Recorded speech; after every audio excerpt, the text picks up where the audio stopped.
The Minnesota Timberwolves are more desperate than pretty much any other team to make the playoffs in 2022. They've only made it to the playoffs once with Karl-Anthony Towns. They don't have their first round pick in 2021. So they're really trying just to get back there next season. So what is going on, everybody? How is everybody doing? Today we are going to be doing a off-season prediction T-Wolves rebuild. Looking at this roster at this moment, Karl-Anthony Towns is our franchise player. Unless we miss out on the playoffs like next year and the year after, then I'll be like, all right, maybe it's time to trade Karl-Anthony Towns. But right now, he's still our star player. He's under contract for 3 years. He's not going anywhere. I would like to find a suitable backup for him going forward. Maybe we bring back Naz Reid. We'll see what his price tag is at, because I believe he won't have a team option, or does he? He does. Okay, never mind. It'll be a cheap backup. So Naz Reid, he will be our backup center next year. I'm a fan of Naz Reid too, out of LSU. At the 4, I'm a fan of Jaden McDaniels. I don't know if he's going to be a 4 or 3 for us. I don't know if he can ever be our starting player for us, because I think I want to find that power forward that can play next to Cat. The Timberwolves have been looking for that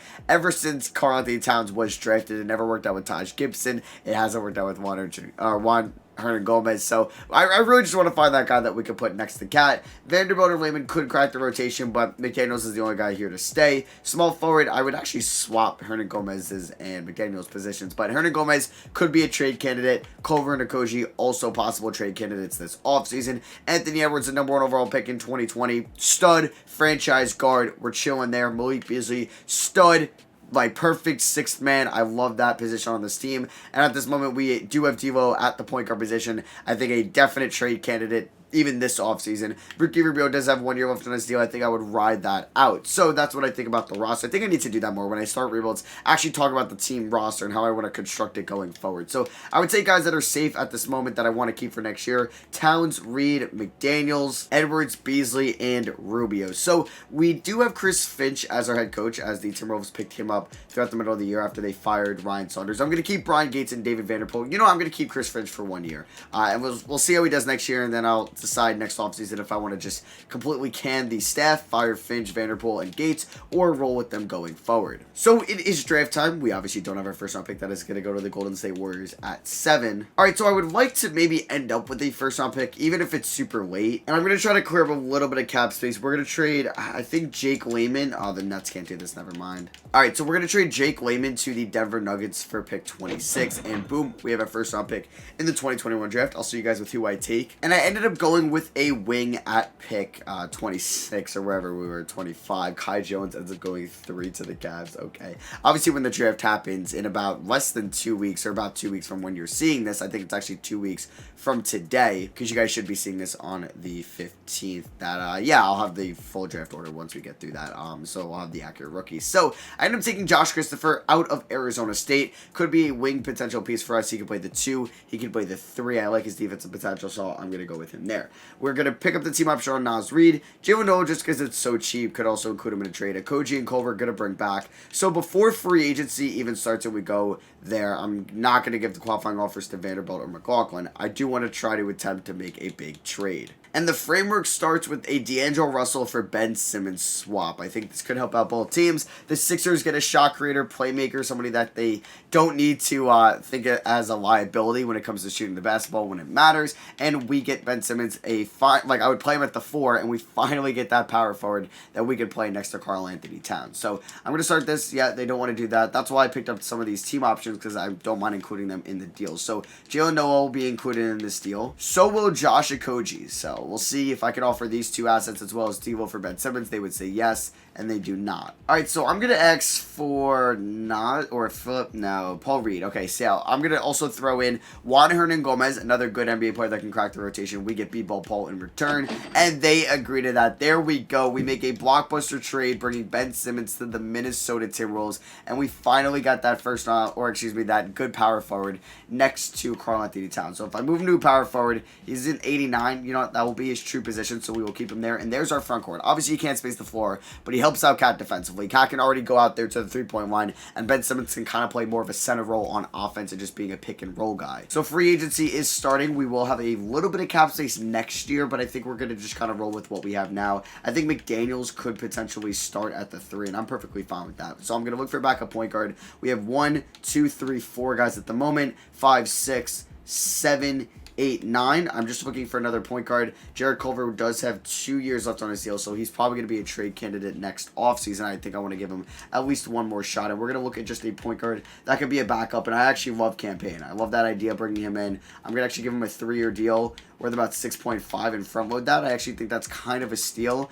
and boom, there we go. We get Campaign. We're going to renounce the rights on everybody else. So we take a look at play progression. Karl-Anthony Towns didn't go up in his overall, but he goes up in inside scoring. He ends up going up in three-point shooting and playmaking. A lot of green is what you love to see. I'm guessing the only one that maybe got some regression is Ricky Rubio, and I was correct. We're still going to be looking for our next point guard to pair up with Edwards and Simmons and Cat and that big three next off season. We do have our first round pick next year, which is also nice if we don't make the playoffs. But I think with Ben Simmons, we should make the playoffs next year. So we're taking a look at training camps. We do have 3 of these. I do want to send Karl-Anthony Towns to low post defense, and there we go. I'm not going to bother sending Ben Simmons to perimeter shooting. So what I'm also going to do, actually, I don't think I'm going to use Ben Simmons on any one of those. I'm going to send Edwards to untapped potential. Yeah, let's do that, where he goes up to an A+. And then I'm also going to send Jaden McDaniels, who could definitely still work out as a starting 3 for us on the line. I'm going to send him to untapped potential. So what I want to do before we even start anything is mess with some of these shot tendencies. Simmons can stay at a 60. I want Cat at a 95. I want Edwards at a 90. I want Beasley at a 75. McDaniels can also go down to like a 73. Reed could go down to like a 60, because if I'm going to move player shot tendencies up, I have to move some down. Like, I know I wanted to move Campaign up. It'll go up to 65. Culver will be a 65 as well. Rubio could stay at a 60. And Josh Christopher is at a 70, which is perfectly fine by me. So, this rotation, I mean, I would love to start Campaign, but I kind of like him off the bench. They're going to play similar minutes, though. It's going to be Rubio, Edwards, McDaniels, Simmons, and Cat. So, here's going to be the starting 5, as you can see. And then we're going to roll a 5-man bench out there. 4-man bench of Malik Beasley, Campaign, Naz Reid, and Jared Culver. No, wait, I do want to get Josh Christopher some minutes, though. Actually, I don't think he might. I don't think he's going to crack the rotation year 1. Yeah, it is unfortunate, but he was a late first round pick. Anyway, I'll see you guys at the end of season number 1, and we'll see how we do this season. If we're not good, that means our coaching staff is probably getting the can. We might make some moves in the offseason, but if we make the playoffs, hey, then it was a success. And I think the coaching staff is here to stay. We end up as the 3 seed in the Western Conference. We did great this year. I think it's mainly because of the Ben Simmons addition. I think he fits the team a lot better than D'Angelo Russell, or at least that the Timberwolves could use a Ben Simmons a lot more than they could use a D'Lo at this point with their constructed roster. So we'll see if Cat takes home NBA third team center, and he does, and he's joined there by his front court partner in Ben Simmons, joining All-NBA third team with them. You love to see that. That's what I like to see. That would be our front court for how long? 25, 26, at least 7 years. You would set that up. I think that Minnesota has to go after Ben Simmons. They really do. Simmons second team, all defensive, but it really just depends. Does Philly like D'Angelo Russell? Because if you can give up D'Angelo Russell with also not having to give up Malik Beasley, that could be huge for them. We're taking on the Jazz in round 1. They have added a Josh Giddey to their team. I do want to see how Anthony Edwards did, because he's still part of this big 3. And yeah, 21.5 points, 4 rebounds, 3 assists, 39 from 3. I think we can still look for an upgrade at point guard this offseason, but I'm very content with how this season ended. Beasley was great. McDaniels was great. The big 3 was more than I could imagine. Campaign 11-4 coming off the bench, and was very efficient as well. 43 from downtown, 88 from the line. You love to see that from Campaign. Naz Reid 8-5. He'll be our backup center again next year, correct? I believe he does have another team option, and he does. So yeah, he'll be our backup center once again. And then there's Rubio, who did average 7.7 assists in only 23 minutes, which is very good, but his shooting efficiency is just downright garbage at this point. So I don't think, even though he's an expiring deal, I don't think I'm going to be bringing him back. And there's Jared Culver, who I think after I pick up his team option, I will look to trade. It's just, he's not really working out too much here in Minnesota. So can we knock off the Utah Jazz to get our first playoff series victory under our belt? We are up 3-2 on them. We ended up winning Game 5 by 7. Edwards dropped 34. Okay, are we going to win in 6? And no, we're going to a Game 7. We lost by 1 on the road. Oh, that hurts so much. Culver had 22-7. All right, I mean, he's increasing that trade value, and we end up winning in 7, though. Let's go. In overtime, what a series. Game 1 lost by 8. Game 2 won by 7. Game 3 got blown out by 34 points. Game 4 only won by 5. Game 5 won by 7. Game 6 lost by 1. Yeah, this was a very good series. Edwards has not a great shooting Game 7, but hey, gets the job done. Neither did Cat. But yeah, Mitchell wasn't great shooting the ball either. And we got the New Orleans Pelicans here in round 2, who have Lonzo. Why is Jalen Green falling to 10? That's absurd. That really is absurd. They got Frank Kaminsky now. Can we knock them off and go to the conference finals in our first year together? And we lose in 7. Oh, that hurts so much. It really does. We ended up getting blown out by 23 points. Yeah, it wasn't a great Game 7 at all. And I'm sure Ingram and Zion just dominated us throughout these series. Yeah, wasn't great at all. But you know what? I would definitely take that end result. A second round exit losing in 7 games to the team that won it all. I think it's just a, peak of a season that we could have had. Zion's finals MVP, they beat the Hawks in 6, because I think we could be right back in the thick of things, and we have room for improvement. If we kind of peaked right there and there really wasn't any room for improvement, I'd be like, all right, that's not great.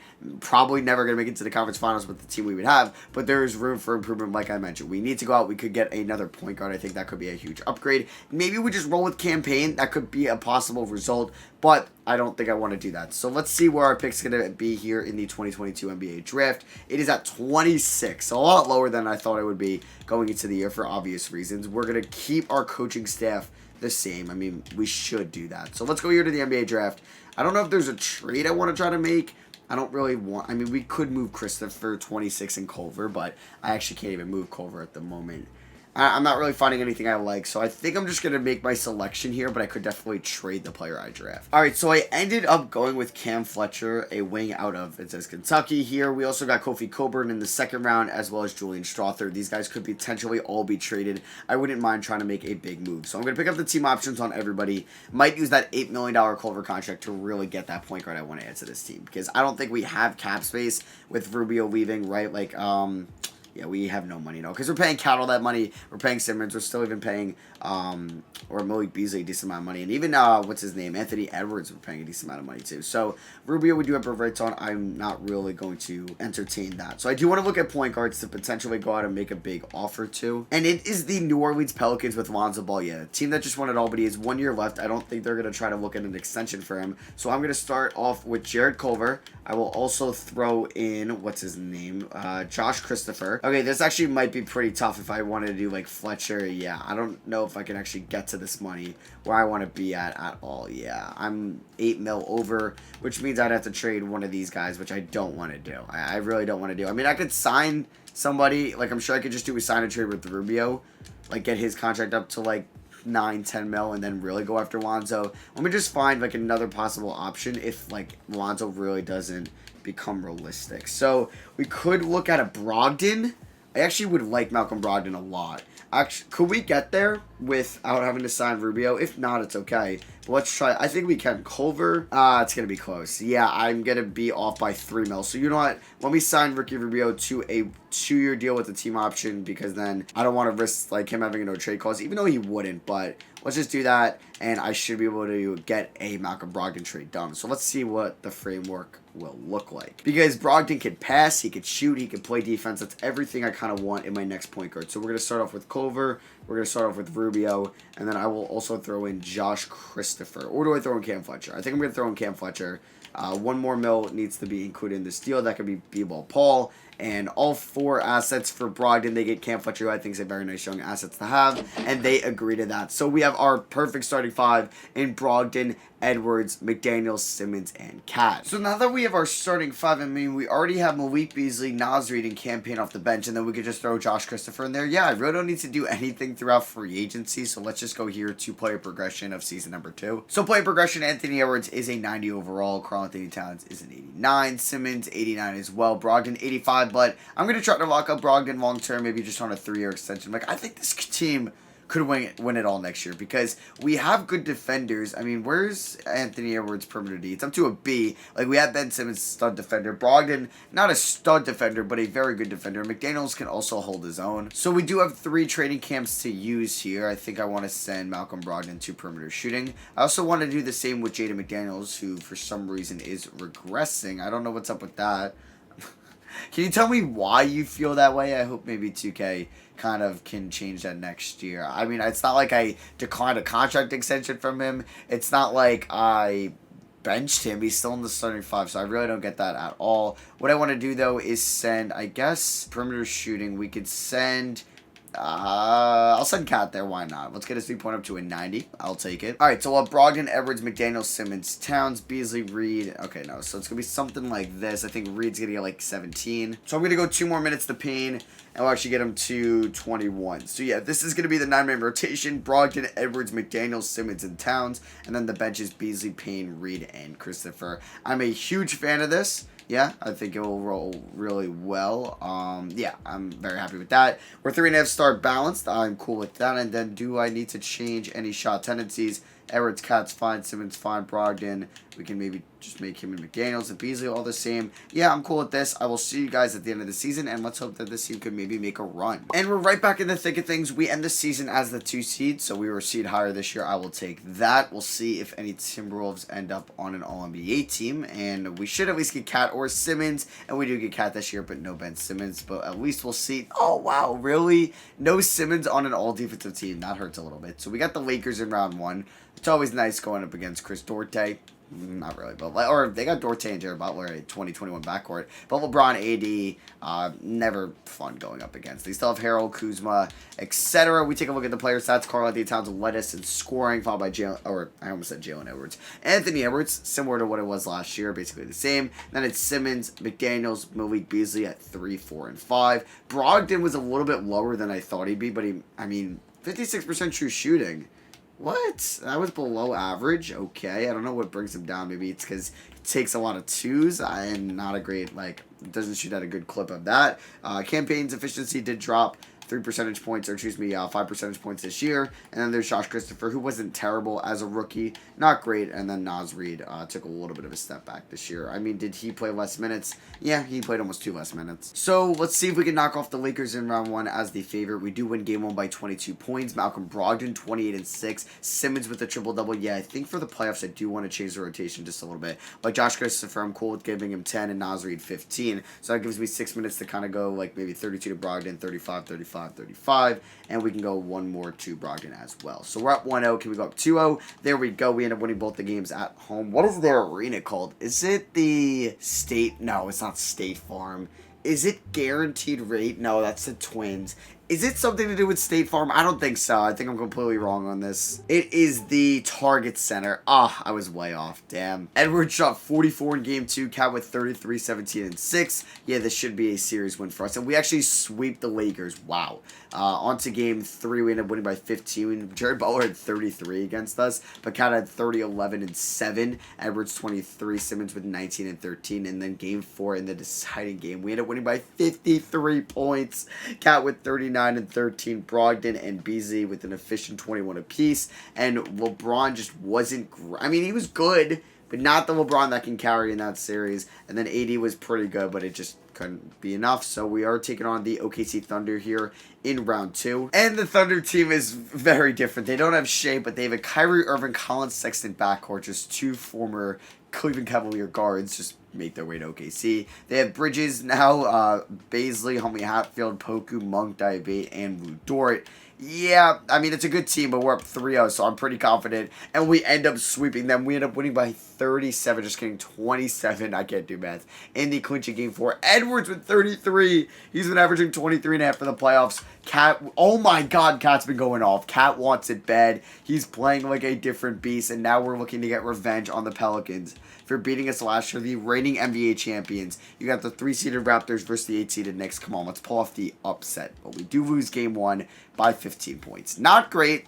Not great at all. Game 2, we win though. There we go. We end up winning by 22 points as Anthony Edwards with 27 and 6. Towns with 25 and 11. All right, come on. Huge rubber match here in game 3, and we lose in overtime. You know we got to win the close ones.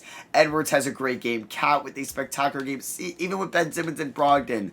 But how do we lose that game? Don't go down 3-1, okay? 2-2. If we won that overtime game, we could be up 3-1. Edwards with 32, Cat with 31, Simmons with a perfect 11 for 11. He was actually flawless this game. Game 5, winner of the series takes on the Toronto Raptors. Come on, good first half. Great first half, actually. Don't blow this. Let's go. We're going to be up 3-2. Yes, sir. We end up winning by 19 points. Cat with 31. He's actually been so amazing for us in these playoffs. Edwards has also been so good. And we are just one game away from going to the NBA Finals. Can we win Game 6 at the Target Center or the Target Arena?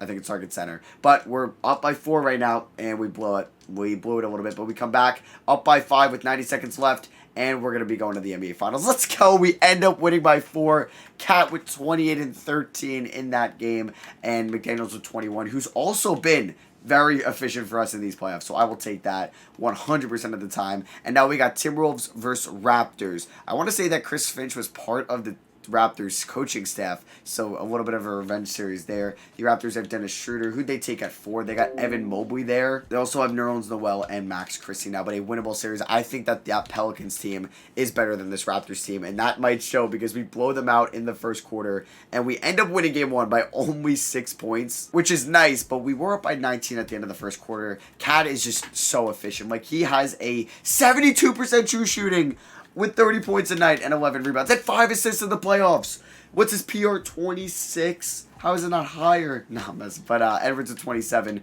All right, 1-0 lead. Let's take a 2-0 lead on the Raptors. Beautiful first half. There we go. Come on. Yeah, we're going to win 2 in Minnesota. Let's go. We end up winning by 23. We have blown them out in game 2. Come on, let's go up 3-0. Let's win at the... It's not the Air Canada Center, right? It's the Scotiabank Arena now. We're up by double digits. Now we're only up by 3, up by 8. Up by 5, up by 6, and we're going to be up 3-0, and that's what I'm talking about. We might win on the road. I'm fine with the gentleman's sweep of winning back in Minnesota, so let's see what happens. I wanted a kind of a close one, but we choked there in the fourth quarter. Oh my God, we gave up 53 points? Where'd our defense go in that fourth quarter? All right, so let's just hope it's a gentleman's sweep now. At home, it would be cool to win at home. It would be cool if it was a close game, but we are going to be beating them by a decent amount. Pascal Siakam's going to take a 3, which was contested. That's no good. Rebounded by Cat, who's got 33, 17, and 5. He's actually absurd. Like, Karl Anthony Towns might be one of the, like, this might be one of the greatest playoffs, like, runs I've had by a player in 2K21. And this is not even like an 82-0 challenge or just like we have a God squad. Like, it's a good team. It's an NBA championship team. But what a run by Karl Anthony Towns in these playoffs, because he's actually just been a god for us. I'm going to run the pick and pop with Edwards and Cat here. It's not going to work out in Cat's favor, but it is for Edwards as he gets the reverse dunk and 1 on OG Anunoby. Is Anthony Edwards Canadian? No, right? No, he's definitely American. I'm not even going to bother looking it up because I know he was on the USA Select team, so that is just embarrassing that I thought he was Canadian for a second. I just think Simmons would be a great addition for this Timberwolves team, and then if they could maybe go out and trade for a Brogdon, if his value diminishes a little bit, because imagine somehow they could pull off a Simmons trade for D'Lo, and maybe they have to throw in a first, or maybe they could put in Hernan Gomez and like a Koji, and then that'd be good enough. Pick and roll here with Simmons and Cat. He's going to find him inside, but imagine they can add Ben Simmons to the 4. You got McDaniels, you have Edwards, and then you could still have Beasley off the bench, and then you call up Indiana, try to do something that could be like a Rubio for Brogdon swap. You throw in Culver. You probably have to throw in a future first-round pick, but since Brogdon's contract's expiring, maybe the Pacers don't want to pay him on a new deal. You go after him. And I think a Brogdon, Edwards, McDaniels, Simmons, and Cat starting 5 would be great. And then, like in the final rotation, you could take out McDaniels and throw in Malik Beasley. I thought that would have been a nice move. But yeah, I think Brogdon would be great for this team. I think Ben Simmons would be great this team. It just really depends on what Gershon Rosas does this offseason, because they don't have their first-round pick. They end up getting D'Lo for that. I think it was still a good move for them. I think losing 7 in Wiggins for D'Lo isn't like a great trade, but I don't think Wiggins would have been this valuable as he was in Golden State in Minnesota this year. I think he needed a new change of scenery. That's what he got in Golden State, and just a new system. I think D'Lo, it sucks that he wasn't 100% healthy this year. I mean, he's still not a great defender. He can be sometimes inefficient, so I don't think he's a ceiling raiser. I think he's more of a floor raiser in the NBA. I don't know if these Sixers would be interested in him, as McDaniels has 22 points. I didn't even realize that. But I want to do a Cat post fadeaway as my last shot, and come on, good, get in there. No good, but Edwards is a beast, and what was that? And the Minnesota Timberwolves win the 2023 NBA Championship, and Karl Anthony Towns, rightfully so, is your Finals MVP. So that was actually a very nice, kind of quicker rebuild than I thought of the Minnesota Timberwolves, but I really think that they should go out and get Ben Simmons, and then I also kind of love the Malcolm Brogdon fit. I just don't know if they would have the assets to go out and get Brogdon as well. But yeah, that is going to be for me. Thank you all for watching. Drop a like if you guys did enjoy today's video. Let me know down below what you think the Minnesota Timberwolves should do in this offseason. I love you guys, and I'll catch y'all on the next one. Peace.